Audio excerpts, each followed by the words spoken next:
Hello everyone, welcome to my channel Srinivi Studies. இன்னைக்கு நம்ம The Rise of Nationalism in Europe சாப்டரோட next part, அதாவது part 11 பார்க்கலாம். அந்த டாபிக் என்னென்னா hunger, hardship and popular revolt. இப்போ என்னென்னா வந்துட்டு 1830 என்ன ஆகுதுன்னா யூரோப் ஃபுல்லாகவே வந்துட்டு எக்கனாமிக் ஹார்ட்ஷிப் ஆகுது. அதாவது பொருளாதாரத்தில் வந்துட்டு ரொம்ப மோசமாகுது யூரோப். அதாவது யாருக்குமே வந்து எம்ப்ளாய்மெண்ட் கிடையாது, எல்லாருமே வேலை இல்லாமல் இருக்காங்க. அதனால வந்துட்டு எல்லா இடமும் வந்து பசி பட்டி இந்த மாதிரி இருக்குது. ஓகேங்களா? இப்போ என்ன ஆகுதுன்னா ஃபஸ்ட்டு ஹாஃப் ஆஃப் 19th செஞ்சுரியோட ஃபஸ்ட் ஹாஃபில் என்ன ஆகுதுன்னா பாப்புலேஷன் என்ன ஆகுதுன்னா ரொம்ப அதிகமாக இன்க்ரீஸ் ஆக ஆரம்பிச்சிருச்சு. பாப்புலேஷன் இன்க்ரீஸ் ஆக ஆரம்பிக்கிறதுனால என்ன பண்ணுறாங்கன்னா ரூரல் ஏரியாவில் இருக்கிற மக்கள் எல்லாமே அர்பனுக்கு வராங்க. அதாவது கிராமத்தில் இருக்கவங்க எல்லாருமே வந்துட்டு என்ன பண்ணுறாங்கன்னா சிட்டியை தேடி வர்றாங்க. இப்போ என்ன ஆகுதுன்னா ஓவர் க்ரௌட் ஆயிடுது. ஓவர் க்ரௌட் ஆகிறதுனால ஒரு மாதிரி ஸ்லம் மாதிரி ஒரு மாதிரி ஓவர் க்ரௌடாக மாறிடுது. ஓகேங்களா? இப்போ இதனால் என்ன ஆகுதுன்னா அன்எம்ப்ளாய்மெண்ட், அதாவது வேலையின்மை எல்லா இடத்துலையும் இன்க்ரீஸ் ஆகுது. ஓகேங்களா? இப்போ ஸ்மால் ப்ரொடியூசர்ஸ், அதாவது அங்கே யூரோப்பில் இருந்து அங்கே பக்கத்தில் இருந்த அந்த ஸ்மால் ப்ரொடியூசர்ஸ்க்கு என்னென்னா வந்துட்டு காம்படிஷன் அதிகமாகுது. ஏன் காம்படிஷன் அதிகமாகுதுன்னா இங்கிலாந்தில் இருந்துட்டு என்ன பண்ணுறாங்கன்னா கிளாத்ஸ் வந்துட்டு இம்போர்ட் பண்ணுறாங்க. எங்கே இருந்துன்னா இங்கிலாந்துலேருந்து கிளாத்ஸ் வந்து இம்போர்ட் பண்ணுறாங்க. இங்கே இங்கிலாந்தில் மேக் பண்ணுற கிளாத்ஸ் எல்லாமே வந்துட்டு சீப் அண்ட் பெஸ்ட்டாக இருக்குது. ஏன்னா வந்துட்டு அந்த டயத்தில் இங்கிலாந்தில் என்ன இருக்குன்னா இண்டஸ்ட்ரியலைசேஷன்,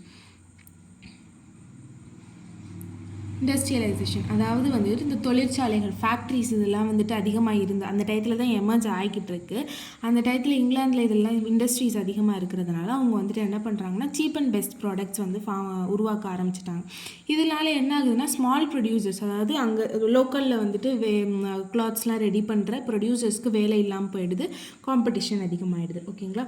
இதெல்லாம் என்ன பண்ணுதுன்னா டெக்ஸ்டைல் ப்ரொடக்ஷனை வந்துட்டு அஃபெக்ட் பண்ணுது. யாருக்குன்னா சும்மா வீட்லேயும் ஸ்மால் ஒர்க் ஷாப், சின்ன சின்ன கடைகள்லேயும் வேலை பார்க்குறவங்களுக்கு என்ன ஆகுதுன்னா இது வந்துட்டு ரொம்ப எஃபெக்ட் பண்ணுது. ஓகேங்களா? இப்போ என்ன ஆகுதுன்னா யூரோப்பில் வந்துட்டு எங்கெங்கெல்லாம் அரிஸ்டோக்ரஸி வந்து ரூல் பண்ணுறாங்களோ அவங்க எல்லாரும் வந்துட்டு பெசன்ஸ், அதாவது சாதாரண விவசாயிகளை வந்துட்டு அதிகமான டேக்ஸ் வாங்குறாங்க. ஓகேங்களா? அதாவது ஃபியூடல் டியூஸ், அதிகமான டேக்ஸ் வாங்குறாங்க. இப்போ என்ன ஆகுதுன்னா ஃபுட் ப்ரைஸ் இன்க்ரீஸ் ஆகுது. ஏன்னா பேட் ஹார்வெஸ்ட், அந்த டயத்தில் என்ன ஆகுதுன்னா விவசாயம் வந்துட்டு ஃபுல்லாக வந்துட்டு ஏதோ ஒரு டிசாஸ்டர்னால வந்துட்டு ஃபுல்லாக அழிஞ்சு போனதுனால ஃபுட்டு இல்லை, சாப்பாடு இல்லாததுனால சாப்பாடோட விலை இன்க்ரீஸ் ஆகுறதுனால எல்லா இடத்துலையும் வந்துட்டு புவர்ட்டி இன்க்ரீஸ் ஆகுது. அதாவது சாப்பாடு இல்லாததுனால மக்கள் எல்லாம் ரொம்ப ஏழையாக மாறிடுறாங்க. யாருக்குமே சாப்பாடுக்கே வழி இல்லாமல் இருக்குது, வேலை வாய்ப்புகளும் குறைஞ்சிருச்சு. ஓகேங்களா? இப்போ என்ன ஆகுதுன்னா 1848 ஃபுட்டு ஷார்ட்டேஜும் இருக்குது, அன்எம்ப்ளாய்மெண்ட்டும் இருக்குது, சாப்பாடும் இல்லை, வேலையும் இல்லை. இதனால என்ன ஆகுதுன்னா பாரிஸில் இருந்து, அதாவது ஃப்ரான்ஸோட கேபிட்டல் தான் பாரிஸ். ஓகேங்களா? ஃப்ரான்ஸோட கேபிட்டல் தான் பாரிஸு. இப்போ பாரிஸில் இருந்த மக்கள் எல்லாருமே வந்துட்டு நடுத்தருக்கு வந்துட்டாங்க அப்படின்ட்டு சொல்கிறாங்க. ஓகேவா? இப்போ என்ன ஆகுதுன்னா இப்படி இருந்தால் சரியாக வராது அப்படின்ட்டு என்ன பண்ணுறாங்கன்னா நம்ம ஃப்ரான்ஸ் பீப்புள் என்ன பண்ணுறாங்க, திருப்பி புதுசாக ஒரு ரெவல்யூஷன் ஸ்டார்ட் பண்ணுறாங்க. எங்களுக்கு இதெல்லாம் முடியாது அப்படின்ட்டு திருப்பி வந்துட்டு ஸ்டார்ட் பண்ணுறாங்க. இப்போ வந்துட்டு அவங்க புதுசாக சண்டை போட ஆரம்பித்தோடனே பேரிகேட்ஸ் இதெல்லாம் வந்துட்டு ரிமூவ் பண்ணிட்டாங்க. பேரிகேட்ஸ்னால் தேவையில்லாத டாக்ஸஸ் இதை ரிமூவ் பண்ணிட்டாங்க. இப்போ லூயிஸ் பிலிப்பி கண்ட்ரோலில் தானே கொடுத்துருந்தாங்க. அதாவது என்னது டெமோக்ராட்டிக்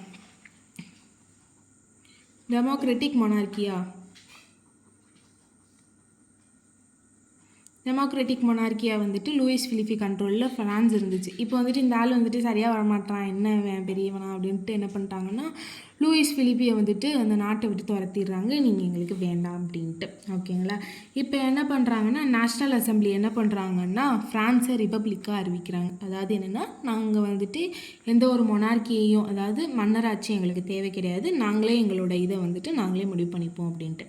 அப்புறம் என்ன பண்ணுறாங்கன்னா சஃப்ரேஜ் ரைட்ஸ் கொடுக்குறாங்க, அதாவது ஓட்டிங் ரைட்ஸ் கொடுக்குறாங்க. எல்லா மென்னுக்குமே கொடுக்குறாங்க. ப்ராப்பர்ட்டி இருந்தாலும் சரி, அதாவது சொத்து இருந்தாலும் சரி, சொத்து இல்லைனாலும் சரி, எல்லா மென்ஸுக்குமே கொடுக்குறாங்க. கண்டிஷன் என்னென்னா வயசு 21க்கு மேலே இருக்கணும். ஓகேங்களா? இங்கே 18 வயசுக்கு மேலே இருக்கிறவங்களுக்கு ஓட்டிங் ரைட்ஸ் கொடுக்குறாங்கல்ல, அதே மாதிரி அங்கே வந்துட்டு எல்லா ஆண்களுக்கும் கொடுத்தாங்க. ஆனால் 21 வயசுக்கு மேலே இருந்துச்சு, பெண்களுக்கு ஓட்டிங் ரைட்ஸ் கிடையாது. ஓகேங்களா? அப்புறம் என்னென்னா ரைட் டு ஒர்க் அப்படிங்கிற ரூல்ஸை இம்ப்ளிமெண்ட் பண்ணுறாங்க. ரைட் டு ஒர்க் எல்லாருக்குமே வேலை இருக்கணும் அப்படின்ட்டு. ஓகேங்களா. இப்போ என்ன பண்ணுறாங்கன்னா நேஷ்னல் ஒர்க் ஷாப்ஸ், அதாவது சின்ன சின்ன கடைகள், சின்ன சின்ன தொழிற்சாலைகள் அதிகமாக உருவாக்குறாங்க. இதனால் என்ன ஆகுதுன்னா எம்ப்ளாய்மெண்ட் க்ரியேட் ஆகுது ஃப்ரான்ஸில். ஓகேங்களா. இதோட இது முடிஞ்சிச்சு. இப்போ என்னென்னா 1845 ஒரு முக்கியமான விஷயம் நடந்துச்சு. எங்கன்னா சிலேஷியா, அதாவது எங்கே இருக்குன்னா பிரேசிலில் இருந்துச்சு. பிரேசிலில் இருக்கிற சிலேஷியாவில் வந்துட்டு ஒரு முக்கியமான விஷயம் நடக்குது. என்னென்னா சிலேஷியாவில் வந்துட்டு முக்கால்வாசி பேர் என்னவா இருக்காங்கன்னா வீவர்ஸாக இருக்காங்க. வீவர்ஸ்னால் துணி நெய்கிறவங்க. இவங்க என்ன பண்ணுறாங்கன்னா கான்ட்ராக்டர்ஸ் ஒரு சில பெரிய கான்ட்ராக்டர்ஸ் கீழே வந்துட்டு வேலை பார்க்குறாங்க. இப்போ இந்த கான்ட்ராக்டர்ஸ்லாம் என்ன பண்ணுறாங்கன்னா இந்த வீவர்ஸ்கிட்ட, இந்த சாதாரண மக்கள்கிட்ட என்ன பண்ணுறாங்கன்னா ரா மெட்டீரியல் கொடுத்துட்டு போயிட்டாங்க. அதாவது அந்த நெய்கிறதுக்கு வந்துட்டு இந்த காட்டன், இப்போ நூல் செய்யணும்னா அதுக்கு காட்டன் கொடுத்துட்டு இந்த மாதிரி போயிடுறாங்க. அப்புறம் ஆர்டர்ஸும் கொடுத்துட்டு போயிடுறாங்க. எங்களுக்கு இது வேண்டும் அப்படின்ட்டு ஆர்டர்ஸும் கொடுத்துட்டு போயிட்டாங்க. ரா மெட்டீரியல் கொடுத்துட்டாங்க, ஆர்டர்ஸும் கொடுத்துட்டாங்க. ஆனால் என்ன பண்ணிட்டாங்கன்னா பேமெண்ட் வந்து ரெடியூஸ் பண்ணிட்டாங்க. எல்லாத்தையும் செஞ்சு கொடுங்க, கூலியே குறைச்சிட்டாங்க. நீங்கள் எல்லாத்தையும் செய்யுங்க, ஆனால் வந்துட்டு உங்களுக்கு வந்துட்டு பேமெண்ட் நாங்கள் வந்துட்டு கம்மியாக தான் தருவோம் அப்படிங்கிற மாதிரி கூலியே குறைச்சிட்டாங்க. இது எல்லாமே மக்களுக்கு பிடிக்கல. ஓகேங்களா. இப்போ என்ன ஆகுதுன்னா வில்லியம் வுல்ஃப் அப்படிங்கிறவர் என்ன பண்ணுறாருன்னா அந்த டயத்தில் வந்துட்டு ஒரு இன்சிடென்ட் நடந்துச்சு, அதை வந்துட்டு சம்மரைஸ் பண்ணுறாங்க. ஓகேவா. அதை வந்துட்டு சம்மரைஸ் பண்ணுறாங்க. அது என்னன்னு பார்ப்போம். இப்போ வந்துட்டு அங்கே சிலேஷியாவில் வந்துட்டு என்னென்னா வந்துட்டு 18,000 பாப்புலேஷன், 18,000 பீப்புள். ஒரு சாதாரண ஒரு வில்லேஜ் தான். அங்கேயே என்னென்னா வந்துட்டு 18,000 பீப்புள் வந்துட்டு என்னென்னா உங்களுக்கு மேஜர் ஆக்குபேஷனே என்னென்னா வந்துட்டு வீவிங் தான் வந்துட்டு என்னென்னா மேஜர் ஆக்குபேஷனாகவே இருந்துச்சு. ஓகேங்களா. அவங்களோட நிலைமை என்னவா மாறிச்சுன்னா அவங்களோட நிலைமை மிசரி வந்துட்டு என்னாச்சுன்னா ரொம்ப எக்ஸ்ட்ரீம் ஆயிடுச்சு. என்னென்னா அவங்களோட நிலைமை வந்து ரொம்ப மோசமாயிடுச்சு. நிலைமை ரொம்ப டே பை டே வந்துட்டு என்ன ஆகுதுன்னா ரொம்ப மோசமாக போயிட்டுருக்கு. ஓகேங்களா. இப்போ வந்துட்டு அங்கே வந்துட்டு அந்த யூரோப்பில் வந்துட்டு எல்லா இடத்துலையும் வந்துட்டு வேலையின்மை அதிகமாகிறதுனால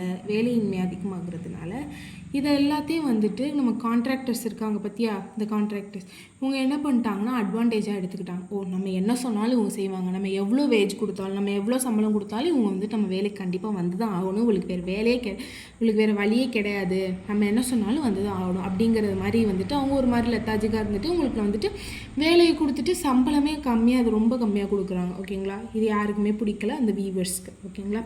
இப்போ 4th ஜூனு மத்தியானம் 2 மணிக்கு ஒரு இன்சிடென்ட் நடந்திருக்கு. அது என்னன்னு பார்க்கலாம். ஓகேங்களா. இது எல்லாத்தையுமே யாரும் சொல்கிறான்னா வில்லியம் வுல்ஃப் அப்படிங்கிறவர் தான் சொல்கிறாரு. ஓகேங்களா.